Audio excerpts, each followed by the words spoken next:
நெல்லை மூலக்கரைப்பட்டியில் உள்ள நகை அடகு கடையில் பணம் மற்றும் நகை கொள்ளை போயுள்ளது. அது தொடர்பான காட்சிகளை பார்த்துக் கொண்டிருக்கிறோம். கூடுதல் விவரங்களை செய்தியாளர் சிவகுமார் வழங்க கேட்கலாம். வணக்கம் சிவகுமார், கூடுதல் விவரங்கள் என பதிவு பண்ணுங்க. நெல்லை மாவட்டத்தில் இருக்கிற புறநகர் பகுதியான மூளைக்கரைப்பட்டி அப்படின்னு ஒரு பகுதி இருக்கு. இந்த பகுதியில் பாத்தீங்கன்னா ரெமன் அப்படிங்கிறவர் நகை அடகு பிடிக்கும் கடை நடத்திட்டு இருக்கிறாரு. அது கூடவே பக்கத்திலே ஜவுளி கடை இருக்குது.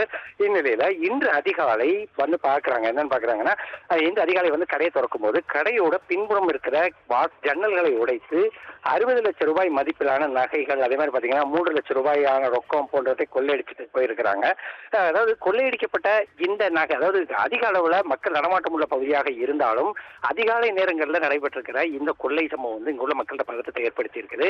ஏற்கனவே மாநகர் மட்டுமல்லாது மாவட்டத்தின் பல்வேறு பகுதிகளிலும் தற்போது கொள்ளை உள்ளிட்ட சம்பவங்கள் தொடர்ந்துட்டு வர சூழ்நிலையில, அதாவது மூளைக்கரைப்பட்டி அப்படிங்கிற பகுதியில் ஏறத்தாழ 60 லட்சம் ரூபாய் அளவுக்கு நகைகளையும், அதே மாதிரி பாத்தீங்கன்னா 3 லட்சம் ரூபாய் அளவுக்கு பணத்தையும் கொள்ளையடிச்சு கொண்டு போயிருக்கிறது இங்குள்ள பொதுமக்கள் மத்தியில ஒரு கடும் அதிர்ச்சியை ஏற்படுத்தி இருக்குது.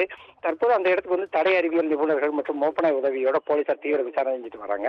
அக்கம் பக்கத்தில் சேர்ந்த கிட்டத்தட்ட 30க்கும் மேற்பட்ட கிராமங்களை சார்ந்த மக்கள் இங்க உள்ள இந்த நகைக்கடை பக்கத்தில் இருக்கிற, அதாவது இந்த நகைக்கடைக்குள்ள சேர்ந்திருக்கிற அடகு கடைகள்ல நகையை அடகு வச்சிருக்க நிலையில இப்படி மொத்தமா கொள்ளை போயிருக்கிறது இங்க உள்ள கிராம மக்களிடையே ஒரு கடும் அதிர்ச்சியை ஏற்படுத்தியிருக்குது. மாநகர காவல் மட்டுமல்லாது மாவட்டத்தின் பல்வேறு பகுதிகளிலும் தற்போது கொள்ளை உள்ளிட்ட சம்பவங்கள் நடைபெற்று வருது.